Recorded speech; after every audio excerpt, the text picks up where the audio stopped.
कमलाकारं व्याप्तं येन चराचरं तत्पदं दर्शितं येन तस्मै श्रीगुरवे नमः। गुरुर्ब्रह्मा गुरुर्विष्णु गुरुर्देवो महेश्वर गुरुर्साक्षात् परब्रह्म तस्मै श्रीगुरवे नमः। ध्यानमूलं गुरोर्मूर्ति पूजामूलं गुरोर्पदं मन्त्रमूलं गुरोर्वाक्यं मोक्षमूलं गुरोर्कृपाम् ब्रह्मानन्दं परमसुखदं केवलं ज्ञानमूर्तिं द्वन्द्वातीतं गगनसदृशं तत्त्वमस्यादिलक्ष्यम् एकं नित्यं विमलमचलं सर्वदा साक्षिभूतं भावातीतं त्रिगुणरहितं सद्गुरुं तं नमामि सद्गुरुं तं स्मरामि सद्गुरुं तं भजामि। नमो ब्रह्मण्यदेवाय गोब्राह्मणहिताय च जगद्विताय श्रीकृष्णाय गोविन्दाय नमो नमः। मूकं करोति वाचालं पङ्गुं लङ्घयति गिरिं यत्कृपातमहं वन्दे परमानन्दमाधवम्। नमो श्री ब्रह्म विद्यां योग शास्त्रे नमः। श्री गुरुचरण कमलेभ्यो नमः। श्री कृष्णाय नमः। यत्र योगेश्वर कृष्ण यत्र पार्थो धनुर्धर तत्र श्रीर्विजयम्।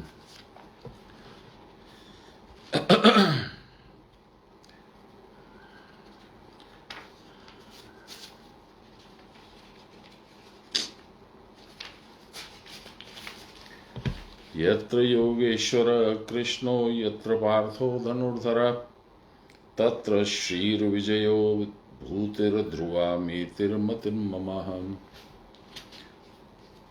सर्वधर्मान् परित्यज्य मामेकं शरणं व्रज अहं त्वां सर्वपापेभ्यो मोक्षयिष्यामि मा शुचः। अनन्याश्चिन्तयन्तो मां ये जनाः पर्युपासते तेषां नित्याभियुक्तानां योगक्षेमं वहाम्यहम्। ओम श्री ब्रह्म विद्याय नमः। ओम श्री ब्रह्म गुरुवे नमः। ओम श्री कृष्णाय नमः। गीता का समस्त गीता का सारांश सान्याल महाशय में लिखा है। जैसा उन्होंने 13वें अध्याय के बाद विस्तृत सारांश और व्याख्या लिखी है, 14 में भी लिखा है लेकिन थोड़ा सा छोटा है, उसी तरह से ये समस्त गीता के पूर्ण होने के बाद में उन्होंने एक सारांश लिखा है जिसका पाठ हम लोग कल से प्रारंभ कर चुके हैं। माँ हमारा प्रणाम निवेदन। तो हम लोग उसी को कंटिन्यू करते हैं। मैंने थोड़ा सा चर्चा की थी गीता क्या है, क्यों है, भगवान को क्या आवश्यकता पड़ी युद्ध के बीच में और युद्ध को स्तंभित करके, और उन्होंने उपदेश दिया अर्जुन को। ऐसी क्या मजबूरी हो गई, ऐसी क्या आवश्यकता हो गई, भगवान ने क्यों किया। क्योंकि जो महाभारत का युद्ध है वो बाहर तो है ही, आपके अंदर भी चलता है। अंदर क्या चलता है? इंद्रिय, मन, बुद्धि, अहंकार, शरीर, चित्त,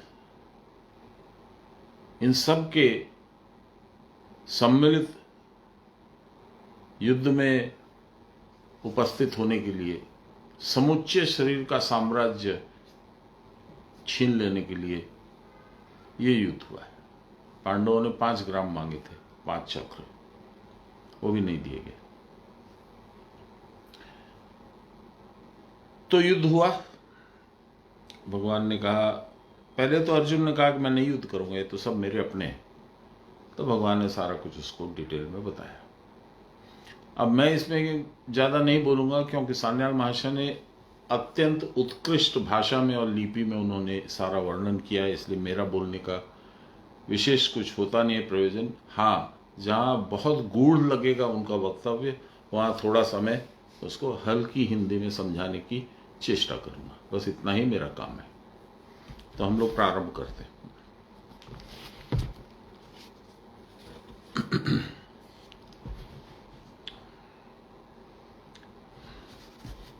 देखिए, अर्जुन के सामने सबसे बड़ी समस्या, जो कि आपके मेरे सामने भी है, कि हम लोग खुद को नहीं पहचानते, हम हैं कौन।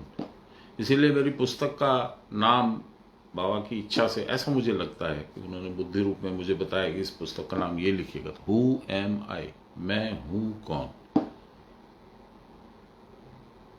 मैं आत्मा हूं, या ये देह हूं, या देह समष्टि हूं। देह तो रोज परिवर्तन होता है, तो फिर मैं जन्म से लेकर मृत्यु तक मैं ही कैसे रह जाता? क्योंकि अपरिवर्तनीय आत्मा ही मेरा असल परिचय है, पर इसको मैं भी नहीं जानता हूं। तो भगवान ने मेरे मैं से मुझे परिचय कराने के लिए, अपने से मुझे परिचय कराने के लिए पूरी गीता का उपदेश दिया है। यहां पे अब कह रहे हैं भगवान, जो हम लोगों ने कल जहां छोड़ा था, श्रद्धा पूर्वक क्रिया करते करते जब मन विक्षेप शून्य होकर स्थिर होता है, तब चित्ताकाश के समस्त मल विद्युत हो जाते हैं। जब तक तुम्हारा चित्त मन विक्षेप शून्य नहीं होगा, यहां से वहां, वहां से वहां, वहां से वहां, वहां से वहां ब्रह्मांड भ्रमण नहीं करेगा, बंद नहीं करेगा, तब तक वो शांत नहीं होगा, और तब तक तुमको अपना कुछ पता भी नहीं चलेगा कहां फंसे हुए।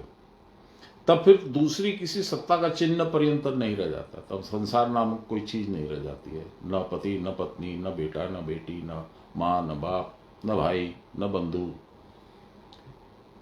कुछ भी नहीं रहता है। और सच देखिए तो रहता भी कहाँ है वाकई में। आप देखिए तो मेरे माताजी पिताजी चले गए, 50-55 साल हो गया अब शायद।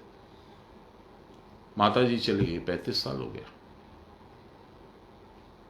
मैं उनको बहुत प्रिय था, वो भी मुझको बहुत प्रिय थे, लेकिन उससे क्या फर्क पड़ता, गए।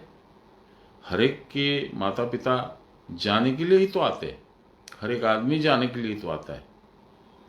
तो ये आता कहां से, जाता कहां से, जाता कहां है, यही सब पता बताने के लिए भगवान ने ब्रह्म विद्या का उपदेश दिया है। भगवान ने कहा ये सब तुम अपने आप जान जाओगे, साधन करो और आगे बढ़ो। वह जो रास्ता है साधन का, वो सीधा ब्रह्मपुरी में जाता है।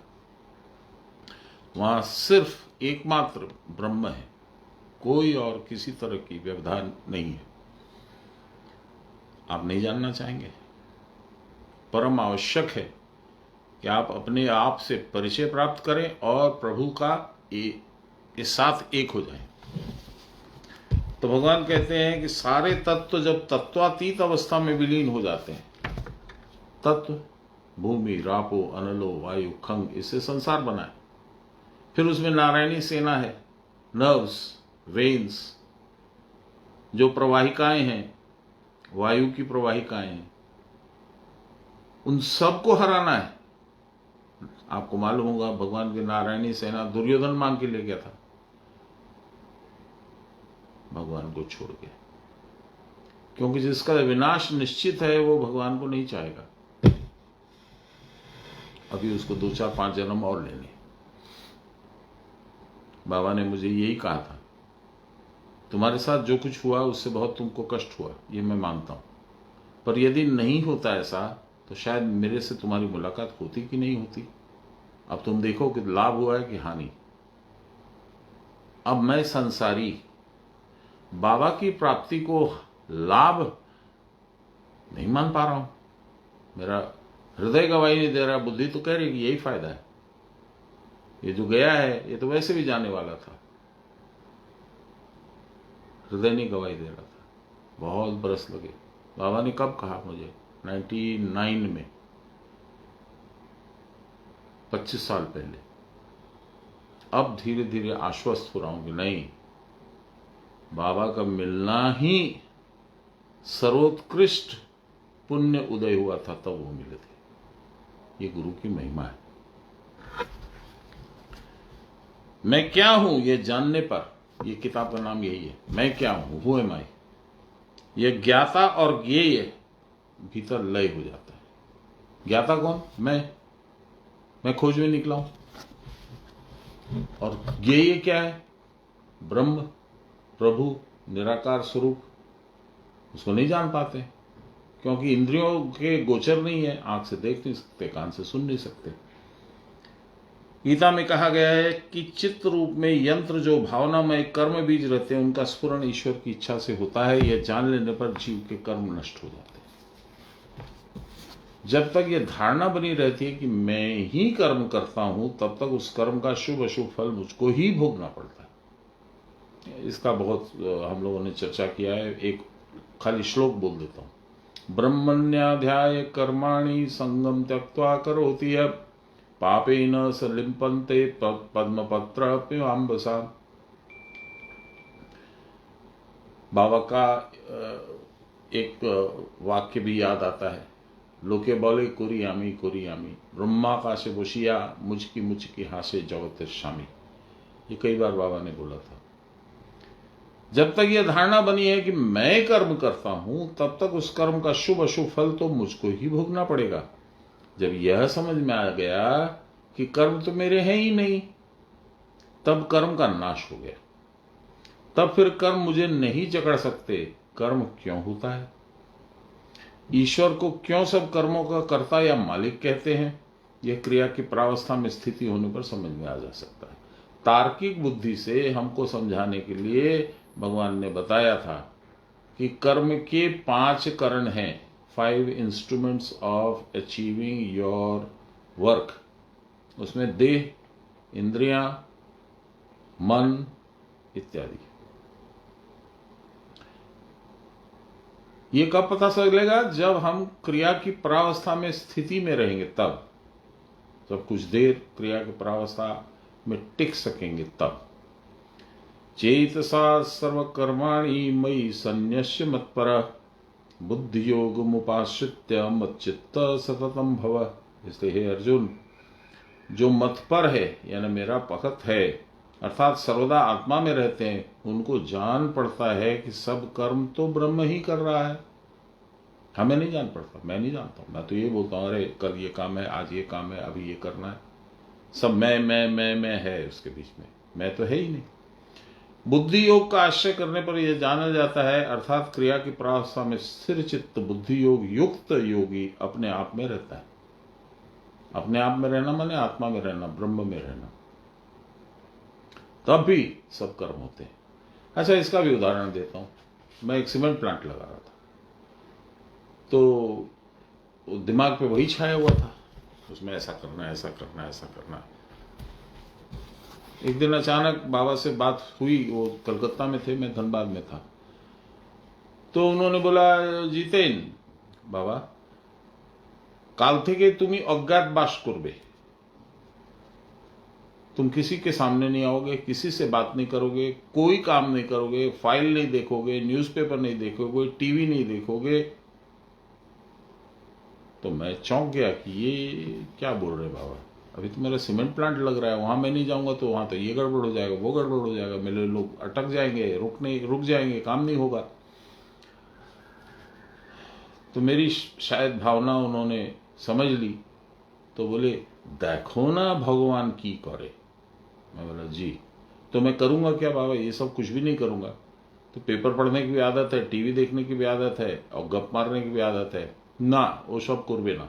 तुम गेटे, तुम्हार मेन गेटे बोले देवे বাইরের লোক এলে বলে দেবে উনি আজকে বাইরে গেছে, কিংবা কিছু একটা বাহানা বানিয়ে দেবে। ऑफिस থেকে फाइल एलेও তুমি পড়বে না। मैंने कहा ठीक है प्रभु, यदि आपकी ऐसी आज्ञा है तो ऐसा ही होगा। लेकिन मैं बड़ा विस्मित था, I didn't know where this was heading, कहाँ जा रहे हैं हम लोग। तो फिर बाबा ने कहा देखो, कभी कभी भगवान पे छोड़ के देखना चाहिए, ठीक है, तो मैं करूंगा क्या प्रभु ये तो बता दीजिए। तो उन्होंने पूरा मेरा रूटीन सेट कर दिया। सुबह 6 बजे से तुम इतना देर साधन करोगे, इतना संख्या में ये करोगे, उसके बाद ये क्रिया करोगे, ये क्रिया करोगे, उसके बाद में उठ करके चाय नाश्ता कर लोगे, उसके बाद में थोड़ा देर रेस्ट कर लोगे, उसके बाद में फिर तुम गीता पाठ करोगे, उसके बाद फिर तुम साधन करोगे। पूरा रूटीन उन्होंने 15 घंटे का बता दिया, एवरी डे। अच्छा, मैं ये तो समझ रहा था, उतनी तो बुद्धि उन्होंने दे दी थी मुझे, कि मैं ये तो समझ रहा था कि ये कोई भयंकर एक्सपेरिमेंट हो रहा है मेरे साथ और इसका फल अच्छा ही होगा। तो उस ऑन दैट अकाउंट एटलीस्ट मैं एप्रीहेंसिव नहीं था। पर हाँ, वो कर्मबोध तो जाता नहीं है, तो मुझे हरदम यही लगता रहता, अरे बाप रे, वहां इतने इतने लोग लगे हुए हैं, 100-150 आदमी वहां लगे हुए थे, क्या करेंगे वो लोग, बैठ जाएंगे, उनको डायरेक्शन नहीं मिलेगा, या फिर उल्टा पुल्टा कुछ कर देंगे, बड़ी मुश्किल हो जाएगी, कोई एक्सीडेंट हो गया तो सर्वनाश हो जाएगा। लेकिन ठीक है, हिम्मत करके मैंने कहा जी बाबा ऐसा ही होगा, और मैंने वो रूटीन चालू की।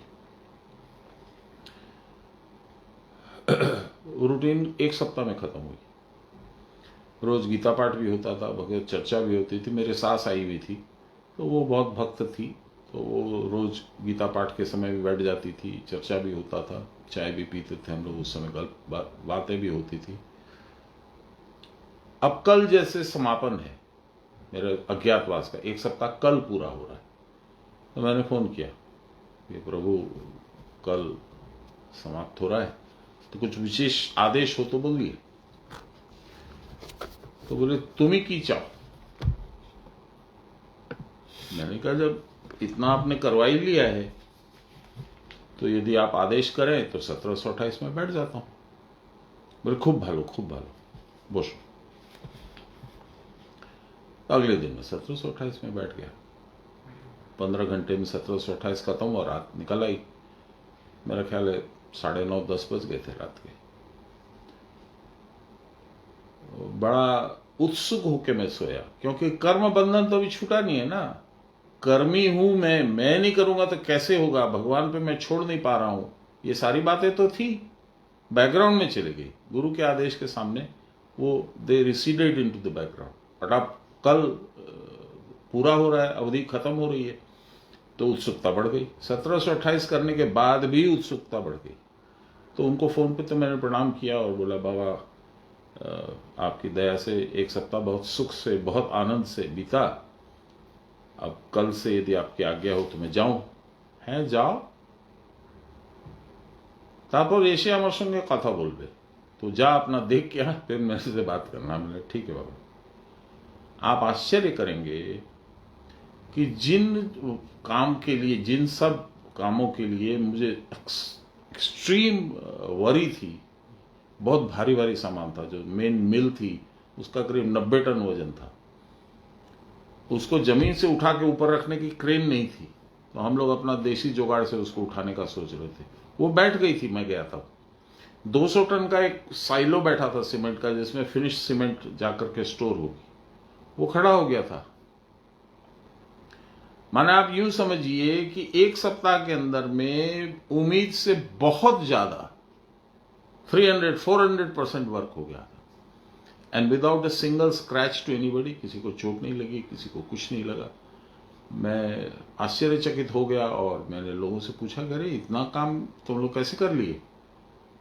सर अपने आप हो गया, हम लोग क्या किए, जैसे जैसे आप बोल के गए थे वैसे वैसे हो गया।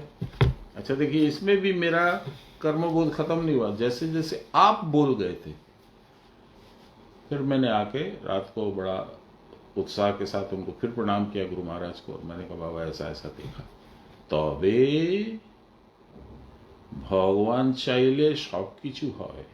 फिर एक बहुत सुंदर बात बोली जो बहुत बार और भी बोले थे, जानो जीतेन कि बाबा जेई भगवान गोटा पृथ्वी के शून्य भाषी राखते पारे से की ना पारे बोलो देखी।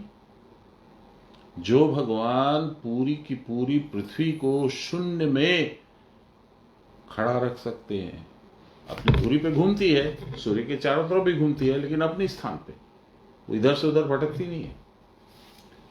सो जो भगवान इस तरह का विचित्र कारनामा कर सकते हैं, वो क्या नहीं कर सकते हैं?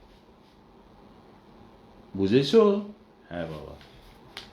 बाबा हमारा प्रणाम नेवेन। मन ही मन मैंने बोला बाबा मेरा ग्रेटिट्यूड भी लीजिएगा, जो आपने ये मुझे दिखाया समझाया उसके लिए मैं आजन्म। लेकिन क्या मेरा कर्मबोध छूट गया? नहीं छूटा, आज भी नहीं छूटा,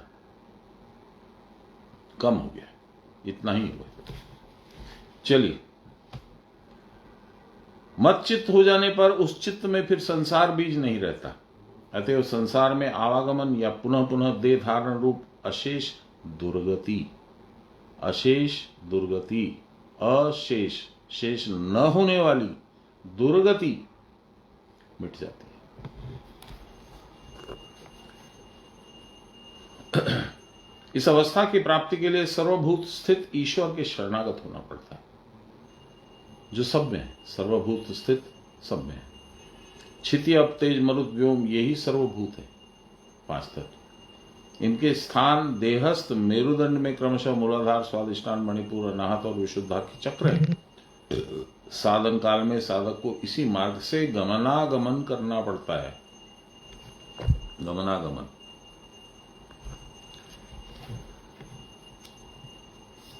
ईश्वर या परमात्मा सर्वभूतों के हृदय देश में या चक्रों के ठीक केंद्र में अवस्थित है।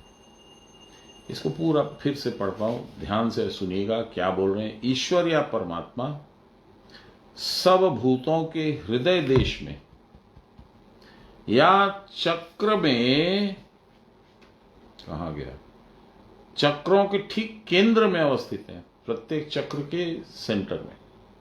क्यों क्यों है बताता हूं आपको।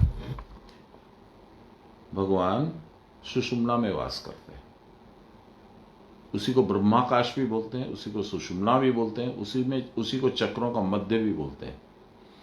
तो जो सुषुम्ना सारे चक्रों को भेद करके ऊपर से नीचे तक कनेक्टेड है, मूलाधार से लेकर सहस्रार तक, वो हर चक्र के मध्य से निकलती है, गुजरती है। इसीलिए भगवान वहां पे है।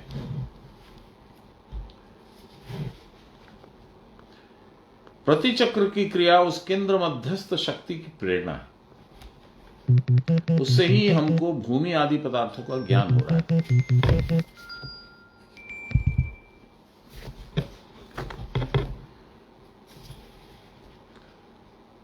इस ज्ञान के द्वारा ही चित्त बहिर्मुख होता है। अब देखिए, परंतु मूलाधार यदि पंच चक्रों के भीतर ब्रह्माकाश, अभी बोला मैंने, 2 मिनट भी नहीं हुए, ब्रह्माकाश सुषुम्ना के भीतर वज्रा, वज्रा के भीतर चित्रा, चित्रा के भीतर ब्रह्माकाश रहता है, और वहीं ईश्वर रहते हैं। उसके ही शासन से चक्र मध्यस्थ तत्व अपने अपने कार्य में सतत लगे रहते हैं। जब तक क्रिया के द्वारा उन चक्रों में केंद्रभूत ब्रह्म नाड़ी के भीतर अपने चित्त का प्रवेश नहीं होता, तब तक ईश्वर के शरणागत नहीं हो पाओगे। जो इस प्रकार शरण ग्रहण कर पाता है वो भाग्यशाली पुरुष क्रियावान है। क्रिया के बिना यह संभव नहीं है। उसे ही ईश्वर के प्रसाद से परम शांति प्राप्त हो सकती है। प्रश्न हो सकता है कि सूत्रधार जैसे यंत्र द्वारा पुतलियों को अपनी इच्छा के अनुसार नचाता है, ईश्वर भी उसी प्रकार सब जीवों के हृदय में अधिष्ठित होकर माया के द्वारा सांसारिक जीवों को स्व स्व कार्य में प्रेरणा प्रदान करते हैं।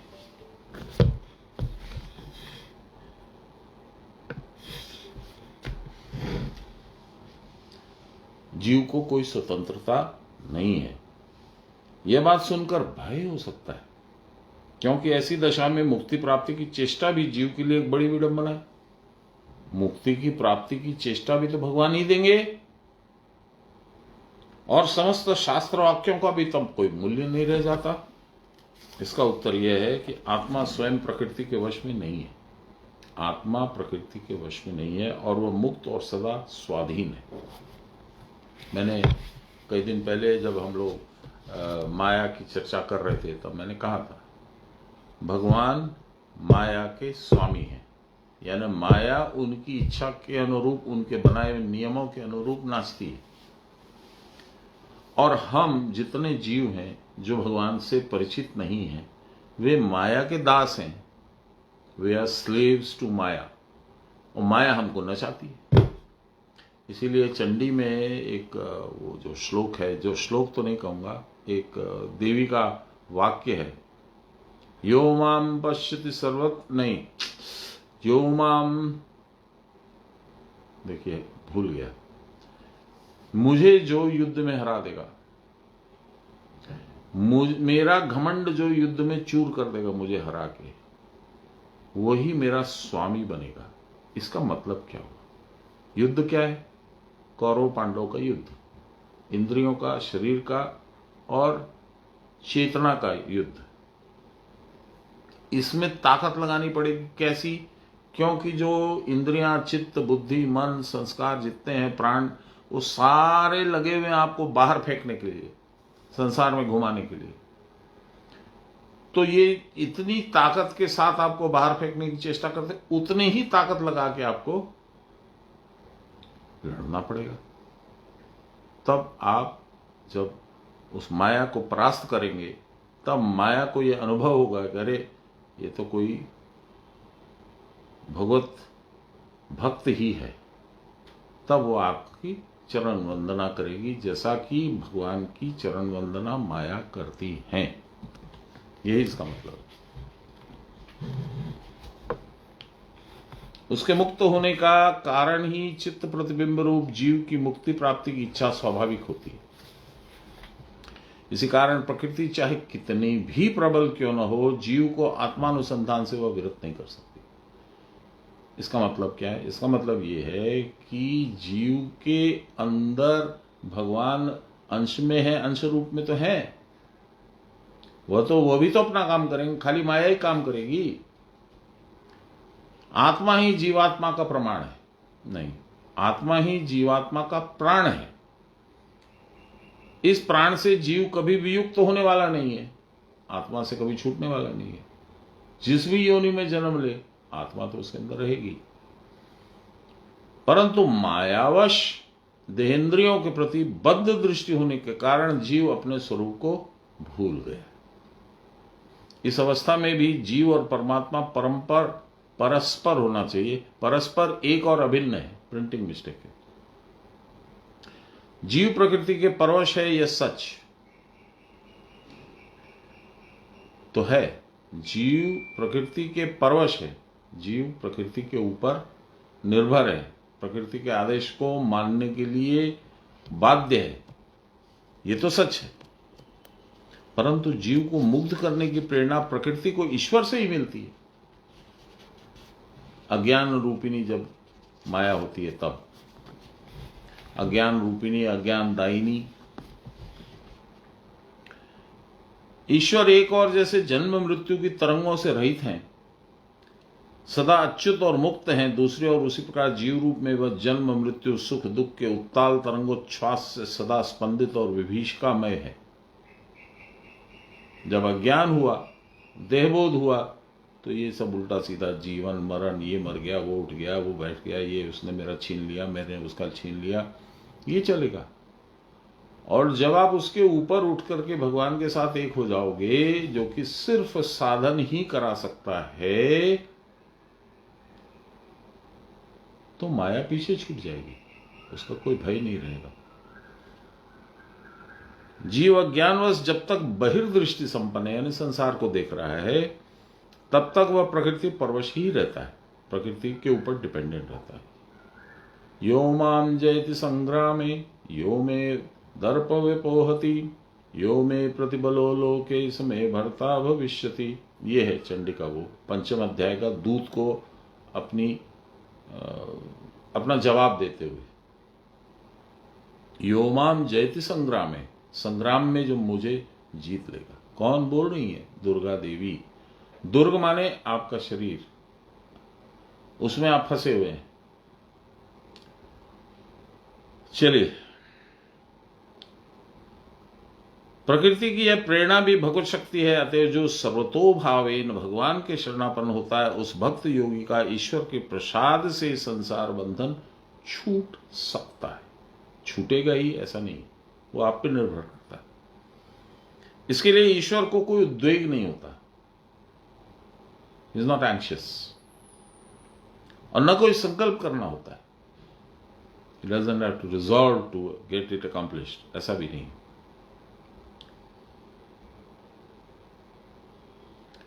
समुद्र के समीप पहुंचने पर धूप से संतप्त मनुष्य जैसे समुद्र की स्वाभाविक स्निग्ध वायु से सुस्निग्ध हो जाता है, उसी प्रकार जो भगवान के समीप पहुंचता है, ईश्वर में स्थित स्वतः सिद्ध शांति भी उसी प्रकार उसे संसार ताप से विमुक्त कर देती है। भगवान को इसके लिए कोई संकल्प नहीं करना पड़ता। इसका प्रमाण यह है कि योगी जब क्रिया करके क्रिया की परावस्था में पहुंचता है, क्रिया करके, योगी माने कौन? जो भगवान से जुड़ना चाहता है। योगी माने गेरुआ वस्त्रधारी, आडंबरधारी, भ्रांत पुरुष नहीं। योगी मतलब सामान्य रूप में दिखने वाला, भगवान से जुड़ने की इच्छा रखने वाला और प्रयास करने वाला जो व्यक्ति है, वही योगी।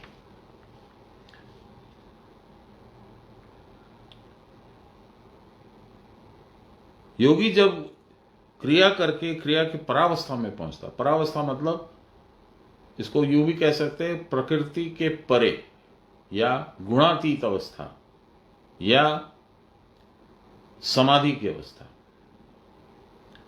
तब वह शांति लाभ करके परितृप्त होता है। उसको उस समय वासना और संकल्प नहीं रहते, मैं जाऊंगा, मैं उससे मिलूंगा, मेरा ये काम बाकी है, वो काम बाकी, कुछ नहीं। भगवत इच्छा होगी तो होगी। बाबा कहाँ तक बोलते थे, आप लोग को याद है, मैं कई बार बोल चुका हूं, फिर से बोलता हूं, तुमको कोई इच्छा रखनी ही नहीं है। मैंने कहा बाबा किस तरह की इच्छा? बोले आमी चा खाबो, एटा की इच्छा। आमी चा खाबो ना, एटाও কিন্তু একটা इच्छा।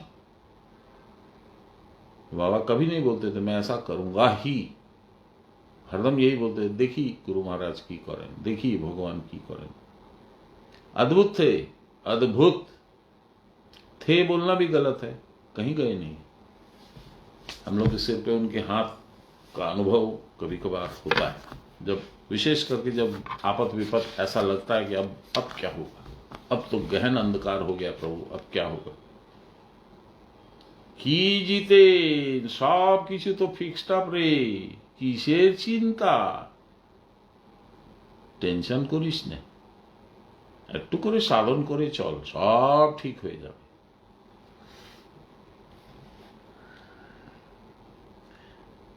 भगवान को इसके लिए कोई संकल्प भी नहीं करना पड़ता। इसका प्रमाण यह है कि योगी जब क्रिया करके क्रिया की परावस्था में पहुंचता है, तब वह शांति लाभ करके परितृप्त होता है। उसको उस समय वासना और संकल्प कुछ भी नहीं रहते।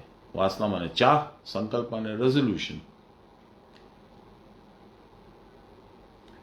क्रिया की परावस्था घनीभूत स्वरूप ही मदन मोहन श्याम सुंदर रूप है। क्रिया की परावस्था का घनीभूत स्वरूप ही मदन मोहन श्याम सुंदर रूप है। इस परावस्था में जो तृप्ति, जो आनंद है, वह आनंद और किसी भी वस्तु में प्राप्त होना संभव है ही नहीं। यह सचमुच ही साक्षात मनमथ है। यही पुरुषोत्तम नारायण की नित्य और शाश्वत मूर्ति है। अतएव वो मोक्ष और नित्य अखंड आनंद का एकमात्र आश्रय है, जो अधिष्ठान रूप में इस समस्त जगत में व्याप्त हैं। वासुदेव, गॉड पार्टिकल, जो हर अणु के स्थिति को बनाकर रखते हैं, वही है वासुदेव, वही है गॉड पार्टिकल, वही है हिगिंस बोसन पार्टिकल, वही है विष्णु। जो अधिष्ठान रूप में इस समस्त जगत में व्याप्त हैं वह अविनाशी हैं, देही, कुटस्थ और नित्य है। देही, नॉट देह, देही माने शरीर के नष्ट होने पर भी कुटस्थ नष्ट नहीं होता। वह अच्छेद्य, अदाह्य, अक्लेद्य और अशोष्य है। उसमें छेद नहीं हो सकता, उसको माने किसी तरह से आप डैमेज नहीं कर सकते फिजिकली। अदाह्य, उसको जला नहीं सकते। अक्लेद्य, उसको भिजा नहीं सकते। और अशोष्य यानी उसको सुखा नहीं सकते। वह नित्य, सर्वव्यापी, रूपांतर रहित और अनादि है। शब्दों का चयन देखिए क्या मार्वलस है। एक एक सेंटेंस में, एक एक शब्द में इतना कुछ है। वह चक्षु और इंद्रियों आदि के अगोचर है, कर्मेंद्रियों के भी वह अगोचर है और मन के भी अगोचर है। वह कुटस्थ देही ब्रह्म स्वरूप है। वह जैसा है वैसा ही है और वैसा ही रहता है। इस देह को ही यौवन, जरा आदि विविध अवस्थांतर की प्राप्ति होती है। देह को ये सब अलग अवस्थाएं प्राप्त होती है। बचपना, लड़कपन, बालकपन, यौवा, वृद्धावस्था, ये सब किसको मिलती है? देह को। अभी 10 साल पहले मैं 3 घंटे टेनिस खेलता था और मेरी उम्र से कम 20 साल 25 साल छोटे बच्चे जो थे वो जीभ निकाल के हाँफने लगते थे और मैं खेलता जाता था। और अब 10 साल में ये अवस्था हो गई कि अब मैं टेनिस कोर्ट में उतर जाऊंगा तो पता नहीं एक भी शॉट लगेगी कि नहीं। ये है जीवन, ये है देह की अवस्था। देह को ही यौवन, जरा आदि विविध अवस्थांतर की प्राप्ति होती है। जिसकी बुद्धि इस कुटस्थ रूप ब्रह्म में स्थिर हो गई है वह इन सब विकारों को देखकर मुग्ध नहीं होता। उसको न दुख होता है न सुख। पंच तन मात्राओं का व्यक्त भाव है ये शरीर। अब देखिए, आज इस शरीर के ऊपर में एक प्रश्न आया। मेरे बहुत अच्छे मित्र हैं, उनकी पत्नी ने अमेरिका से ये प्रश्न भेजा है। निमिवेन, दिस इज फॉर यू। उन्होंने कहा कि जीवन जो हमको मिलता है इससे ज्यादा खुशहाली वाली चीज क्या है? This is one of the greatest gifts of God to man. It is not. भगवान नहीं चाहते कि तुम जन्मो। I am saying something which might sound very radical to you, but I am speaking the truth as I have learned at my guru's feet. भगवान तो ये चाहते हैं कि तुम उनके साथ अभिन्न भाव से रहो। No gap between the two of you, him and you. तो फिर ये देह क्यों मिलता है? ये जीवन क्यों मिलता है? ये कर्मों का फल है। जिस दिन आपका कर्म balance sheet negative positive, assets liabilities 0/0 हो जाएगा, उस दिन आपका जन्म नहीं होगा। So the greatest bliss, the greatest blessing is not life, it is the absence of life, salvation, मोक्ष, समाधि, परावस्था, ये सब एक ही है। यही है ग्रेटेस्ट ब्लिस। अब इसको 2-4 श्लोक आपको बताता हूं। बताया बहुत बार, निमिबेन के लिए स्पेशली। तुलसीदास जी बोलते हैं, विधि हरि शंभु न चावन हारा, को नहीं जानत मर्म तुहारा। विधि ब्रह्मा, विष्णु आप जानते हो, विधि हरि शंभु आप जानते हो। इन तीनों को नचाने वाले आप हैं। कैसे? ये तीनों उनका सगुण रूप है और उनकी पराशक्ति से संचालित है। निर्माण, स्थिति और उनका चला जाना, ये तीनों पराशक्ति निर्धारित करती है उनके बनाए नियमों के अनुसार। तो वो भी स्टेबल नहीं है। विधि हरि शंभु नचावन हारा, को नहीं जानत मर्म तुम्हारा। तुम हो कौन, कब आए, कैसे आए, और तुम अकेले क्यों हो, कोई नहीं जानता। तब उपाय क्या? विधि हरि शंभु नचावन हारा, को नहीं जानत मर्म तुहारा, और तुम्ही को जानन वारा। He who is interested in studying you, knowing you, getting close to you, being one with you, और तुम्ही को जानन वारा, जानत तुम्ही हुई जाए। ये तुलसीदास का वर्षन है, हम लोग बहुत बार सुने इसको, ये मेरा फेवरेट कोट भी है। कबीरदास जी इसके थोड़ा सा अंतर में, लेकिन आशय एक सेम। क्या? लाली मेरे लाल की, जित देखो तित लाल। जहां देखो वहां भगवान है। कोई भी ऐसा जगह नहीं है, कोई भी ऐसी वस्तु नहीं है, कोई भी संसार में स्पॉट भी नहीं है जहां भगवान नहीं है। लाली मेरे लाल की, जित देखो तित लाल। जहां देखता हूं वहीं वो है। लाली देखन मैं गई, मैं लाली देखन गई। ये कैसे हैं? मैं भी हो गई लाल, उनका हिस्सा बन गई। This is the bliss, life is not. Life जो दी जाती है मनुष्य को, जो मिलती है, वो अपने कर्मों के अनुसार मिलती है, और कर्मों का भोग करना पड़ता है। उसमें 4 आना सुख मिलता है, 12 आना दुख, क्योंकि आपने कर्म वैसे ही किए। नहीं तो आपको यदि सुख ही मिलता, वैसा ही पुण्य कर्म होता, तो आप पृथ्वी पे नहीं आते। ये हमारे शास्त्रों की मान्यताएं हैं, और मैं इनमें बिलीव करता हूं। चलिए, I hope that answers your question, निमिबेन।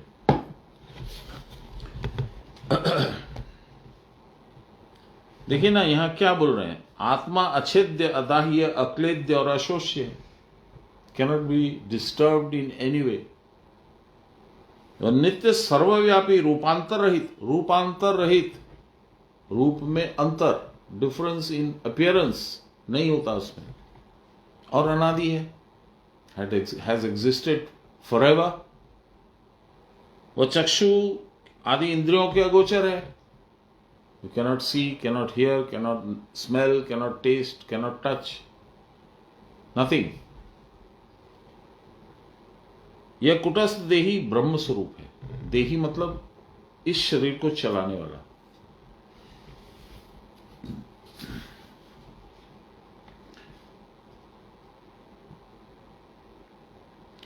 वह क्षिति, अब तेज, मरुद, व्योम, इन 5 सूक्ष्म भूतों की समष्टि है ये शरीर।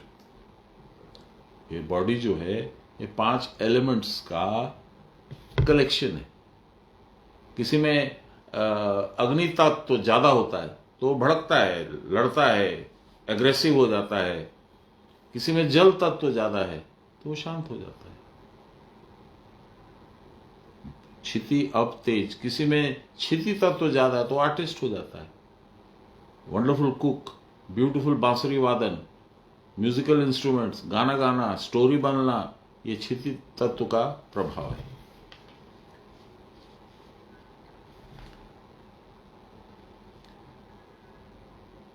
मूलाधार, स्वादिष्टान, मणिपुर, अनाहत और विशुद्धा की ये चक्र पंचभूतों के लीला स्थान है। This is their territory.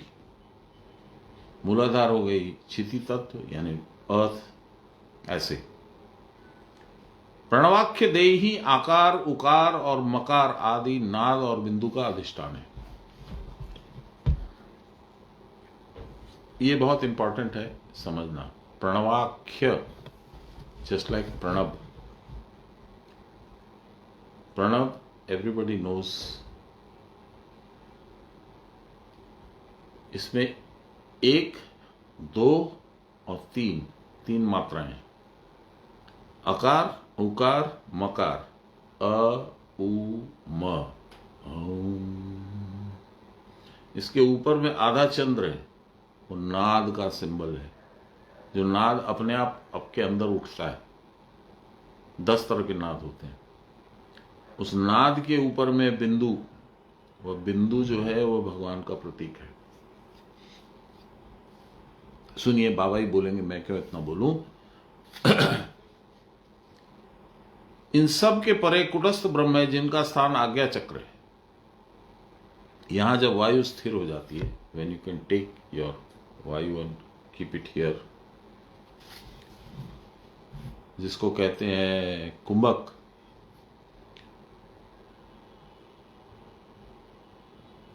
जब यहां वायु स्थिर हो जाती है तब साधक को ज्ञात हो जाता है कि वह मात्रा रहित, शब्दातीत, नाद बिंदु, कलातीत है, कि वह स्वयं प्रणव है।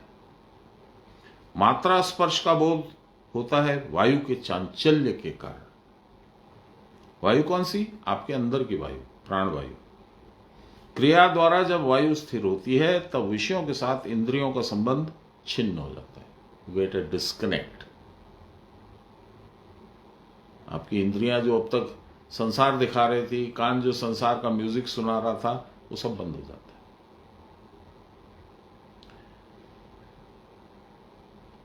मात्रा स्पर्श के वर्तमान रहते कोई सुख दुख आदि द्वंद्वों से रहित नहीं हो सकता। तब इसका मतलब क्या? हम लोग बोलते हैं ना, वो जो श्लोक है पंचम अध्याय का, 15वें अध्याय का पंचम श्लोक, जो लहरी महाशय की मंदिर के बाहर लिखा है, निर्माण मोहा जित संग दोषा अध्यात्म नित्या विनिवृत्त कामा द्वंद्वैर विमुक्ते। द्वंद्व यानी कॉन्फ्लिक्ट से जो फ्री है। तो कॉन्फ्लिक्ट से फ्री कैसे हो गए?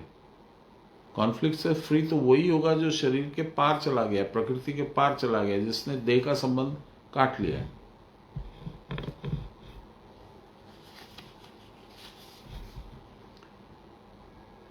जब मात्रा स्पर्श से साधक वर्जित हो जाता है तब उसको सुख दुख का स्पर्श नहीं मिलता। तब एक परमानंद अवस्था का साक्षात्कार होता है। उस समय मन मत्त माने इंटॉक्सिकेटेड, मयूर के समान नशे में विभोर होकर नाचता है।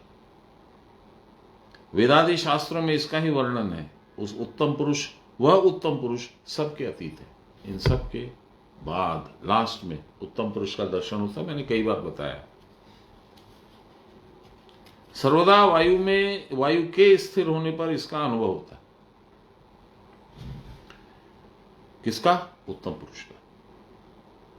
जैसे मृतदेह में किसी व्यथा का अनुभव नहीं होता, there is no suffering, there is no misery, there is no pain in a dead body.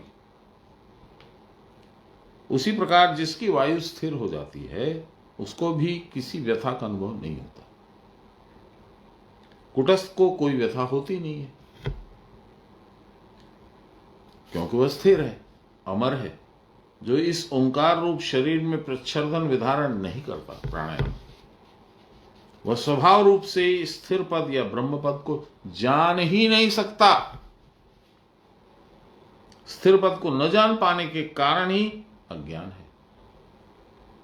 यह ज्ञान जिसमें जितना है उसके लिए उतना ही क्लेश भोग करना अनिवार्य है।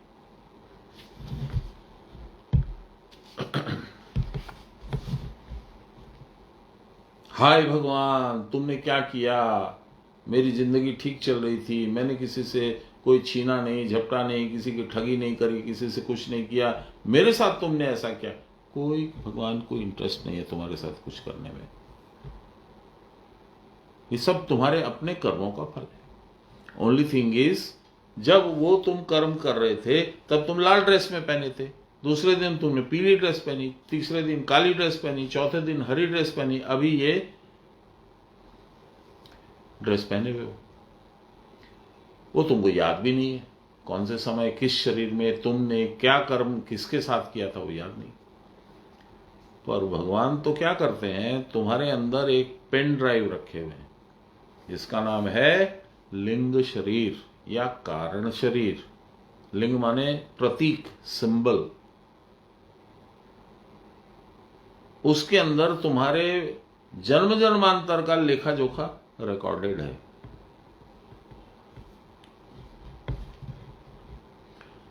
उसको कहते हैं चित्रगुप्त। चित्र माने पिक्चर, गुप्त माने secret. Secret picture, secret files which can be red by the almighty automatically. वो एआई है वहां, आर्टिफिशियल इंटेलिजेंस है वहां, कुछ तुमको मैन्युअली कुछ नहीं करना, वो अपने आप हो जाता है। वो यमराज रूप में भगवान उसको पढ़ते हैं और उसके अनुरूप तुम्हारी गति होती है। Everything is automatic.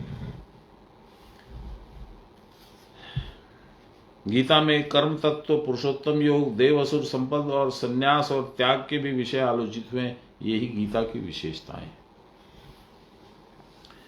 जीव का कर्म ही देखिए आ गया। इतनी देर से मैं बोल रहा हूं, मुझे लग भी रहा था बाबा कुछ ना कुछ तो बताएंगे, देखिए बता दिए। निमी बहन, हियर इज योर कोट।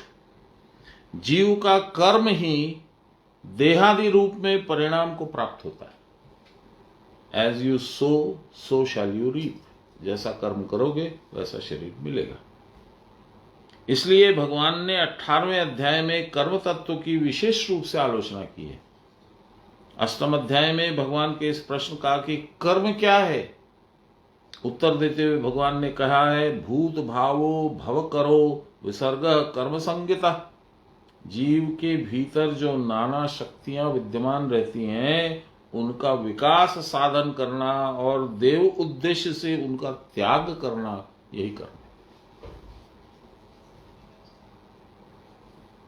देव उद्देश्य से त्याग किए बिना भी कर्म होता है, परंतु वो बाहरी कर्म है। मैं अपने उद्देश्य से कर रहा हूं, अपने बेटे के उद्देश्य से कर रहा हूं, पत्नी के उद्देश्य से कर रहा हूं, वो देव उद्देश्य से त्याग नहीं हुआ। जिस कर्म के द्वारा कुटस्थ अक्षर में मन स्थिर हो रहता है, जिस स्थिरता से उत्तम पुरुष का दर्शन होता है, वही असल आध्यात्मिक कर्म का उद्देश्य है। उसके बिना त्याग नहीं संभव है। मन यदि भोगासक्ति में रत होकर कर्म करता है तो उस कर्म के फल से आध्यात्मिक भाव नहीं मिलेगा। If you want to enjoy life, good, go ahead and enjoy life, but you will have to pay for it. If you don't keep the Almighty in your heart and in your mind, उनको यहां रखो तो कोई दिक्कत नहीं। क्रिया साधन ही एकमात्र कर्म है। मैं बार बार बाबा बोल रहे हैं, मैं पढ़ रहा हूं। क्रिया साधन ही एकमात्र कर्म है जिसके द्वारा दैवी शक्ति प्रबुद्ध होती है। यह तो हुआ कर्म साधन का उद्देश्य। कर्म किस प्रकार संपादित होता है, हाउ टू डू, इसको जान लेने पर फिर अपने को कर्म का कर्ता समझकर विडंबित नहीं होना पड़ता। Then you will not claim to be the कर्ता, वर्कर, डूअर। इसी से भगवान ने बतलाया कि कर्म साधन के हेतु ये हैं। ये मैंने बताया था, 4-5 हैं। वो अभी कुछ देर पहले बोला, देखिए बाबा ने फिर से लिख दिया। अधिष्ठान शरीर, सद अहंकार जो कर्म का करता है। मैं नहीं करूंगा तो कौन करेगा। मुझे सबसे सुंदर गाड़ी चाहिए, मुझे सबसे सुंदर बाड़ी चाहिए, मुझे सबसे सुंदर नारी चाहिए। अहंकार। चक्षु आदि इंद्रियां, all your sensory organs and work organs, जो कर्म करने के कारण या यंत्र हैं और कर्म करने के लिए कर्ता को विविध चेष्टाएं, the urge to do things, ये कहां से आता है ये भी बताएंगे। देह मध्यस्थ प्राणापान आदि वायु समूहों के द्वारा आती है ये। जैसे जैसे मन चंचल होता है, प्राण चंचल होता है, तो संकल्प उठता है, मन दौड़ता है इधर से उधर, फिर वो बुद्धि को बोलता है कि अरे ये काम तो अच्छा लग रहा है, इसको करो। बुद्धि बोलती है हाँ ठीक है, इसको करने का ये तरीका है, इसमें हाथ डालेंगे, उसमें ऐसा बोलेंगे, उसको ऐसा करेंगे तो हो जाएगा। All automatic. और कर्म के करने के लिए प्रेरणा देने वाली ज्ञात शक्ति को दैव कहते हैं। दैव का मतलब यहां पे होता है भाग्य। जैसा तुमने किया लास्ट 5 जन्म में, 10 जन्म में,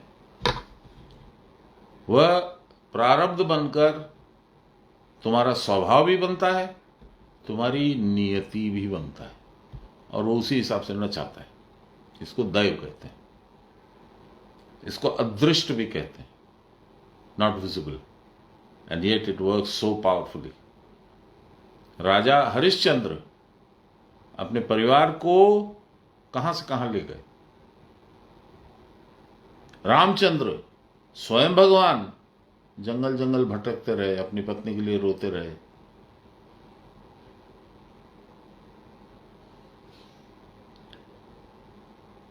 कोई कोई धर्म अधर्म के संस्कार को ही उसका कारण बताता है और कोई कोई उसको जीव के हृदयस्थ अंतर्यामी की प्रेरणा को भी बतलाता है।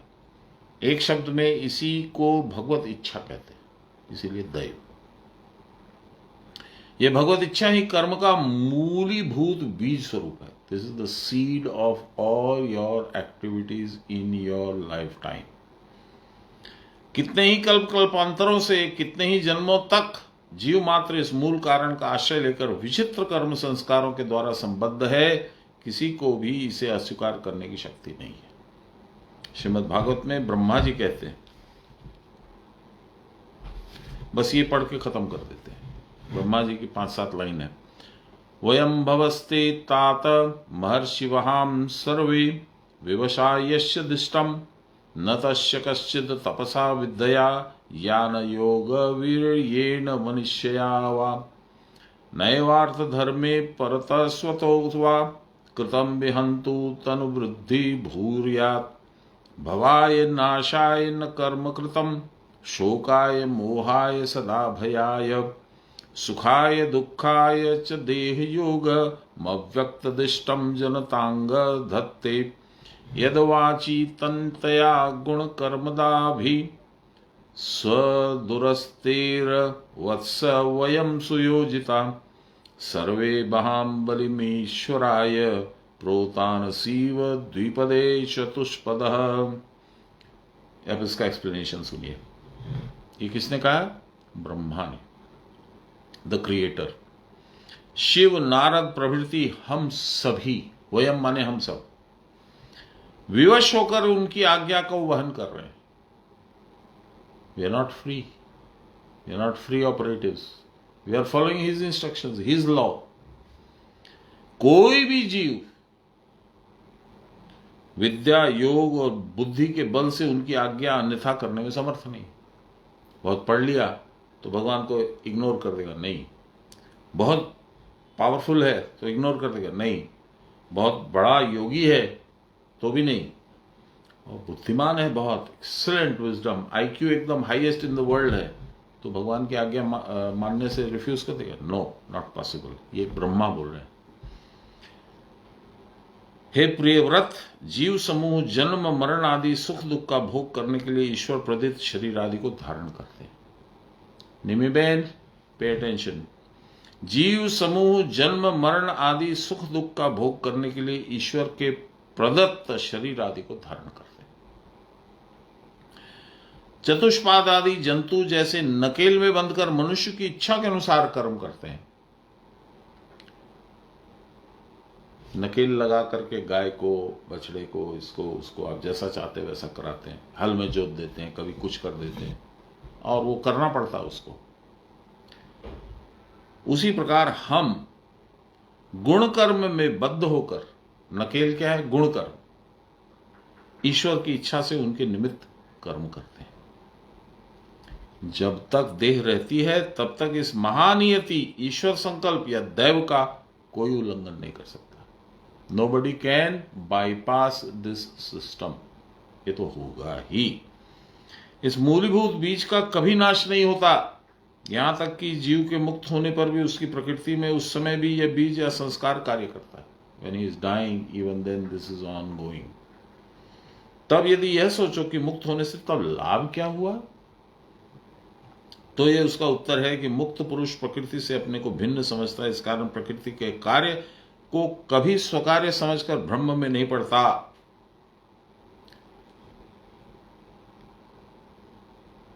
He can isolate himself from whatever activities his body is doing. बाबा क्या बोलते थे? शरीर शरीरेर काज करछे, आमी आमार काज करछी। शरीर की अपनी प्रकृति है, प्रकृति से बना हुआ है शरीर, मैं नहीं बना हूं।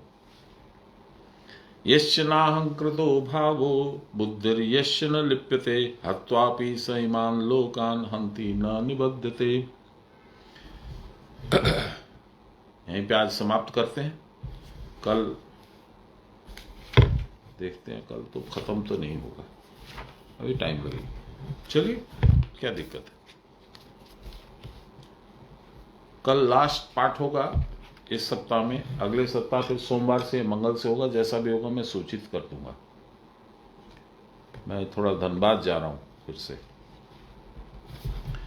श्री कृष्ण गोविंद हरे मुरारे, हे राम नारायण वासुदेव, श्री गुरु चैतन्य हे आत्मदेव, हे मात दुर्गे हर विश्वनाथ।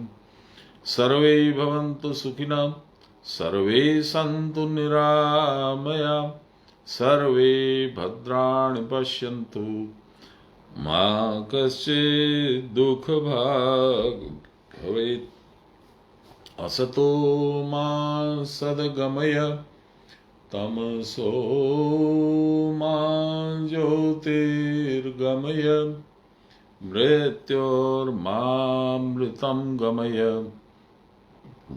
आविरावीमहि। बोलिए प्रेम से गुरु महाराज की जय, परम गुरुदेव की जय, परात्पर गुरुदेव की जय, परमेष्टि गुरुदेव की जय, आदि गुरुदेव की जय, गुरु माता की जय। हर हर महादेव। मामा प्रणाम नेविन। बाकी सब लोगों को जय गुरु। कल मिलते हैं फिर।